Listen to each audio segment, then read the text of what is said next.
celebrating the multifaceted triumphs of creativity. Let me be upfront. I'm a woman of South Asian origin. I don't wish to be included because of some ill-conceived superficialities, but I don't want to be disqualified because of some preconceived prejudices.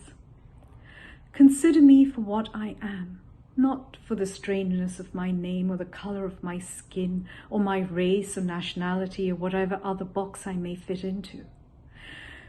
Consider me because I work hard, I acquire knowledge, I inflect it with lived experience, and I bring a different perspective. Consider me because I have crossed boundaries and cultural constructs, and I push back against gender and racial and increasingly ageist discrimination. These are the qualities that I bring to the panel of judges at the Global Fine Art Awards program, and it is this determination that I share with each of my fellow judges, and indeed the entire team at the GFAA. This year especially, as we navigate the vast and diverse offerings of the international exhibitions and installations. We are a deliberately diverse and intergenerational group, cognizant of our strengths, mindful of our shortcomings, each of us working from different points of reference and experience to evaluate the multiple geographies, histories, and narratives that are encapsulated in a global expression of visual culture. Our world, and that includes our art institutions, is facing an exceptional situation as the novel coronavirus infection proliferates.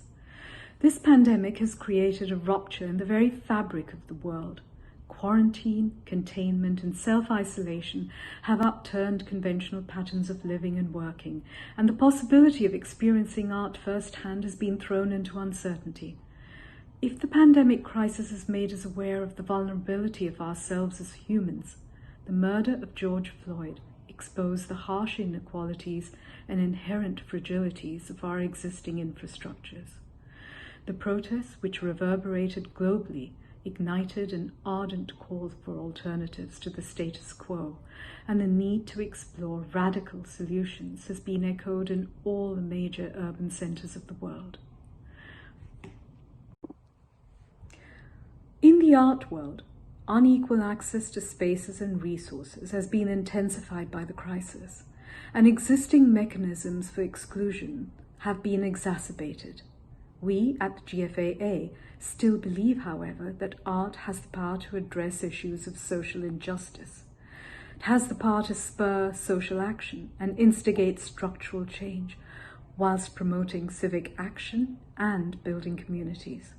A spate of announcements in the immediate wake of the protests has demonstrated that art institutions have begun the long overdue process of recalibrating their organizations to promote inclusivity and diversity.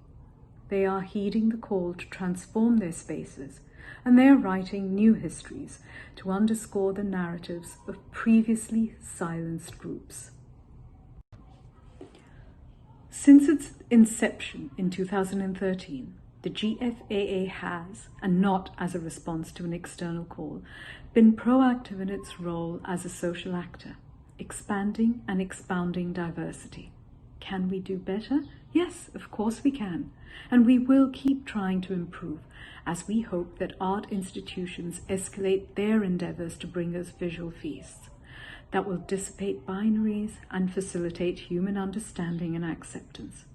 Our stance has always been to focus international attention on exemplary exhibitions which underscore the resilience of the creative spirit, to highlight the incredible contributions of visual artists, photographers, designers, and educationists from a variety of backgrounds and geographies as they harness the power of visual art to transform the world we all inhabit.